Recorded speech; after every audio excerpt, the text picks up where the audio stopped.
Les personnes les plus intelligentes de l'histoire de l'humanité n'étaient pas nécessairement des personnes riches, loin de là, et faire de l'argent n'a jamais été une preuve d'intelligence. L'histoire humaine regorge de génies qui étaient pauvres, qui étaient marginalisés, qui étaient méprisés, qui étaient parfois morts dans l'oubli.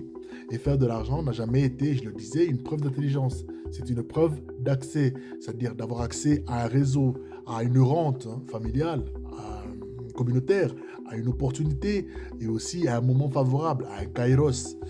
Confondre la richesse et l'intelligence, c'est déjà faire une erreur intellectuelle grossière. C'est déjà démontrer que l'on est soi-même pas nécessairement intelligent. Socrate, par exemple, il n'avait rien du tout, lui.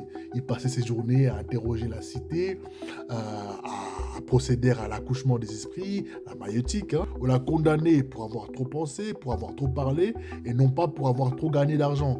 Et certainement pas à accumuler des biens matériels. Et Baruch Spinoza, qui polissait les lentilles, c'était quelqu'un qui refusait les postes lucratifs, qui aurait entravé justement sa liberté intellectuelle. Franz Kafka, lui, il travaillait dans une administration et il écrivait la nuit. Quant à Van Gogh, que vous connaissez, il est mort pauvre, presque inconnu. Nikola Tesla, dont j'ai parlé il y a quelques mois, lui, il a eu maille à partir avec, par exemple, Thomas Edison et il est mort endetté, alors que d'autres ont bâti des fortunes colossales sur ses idées.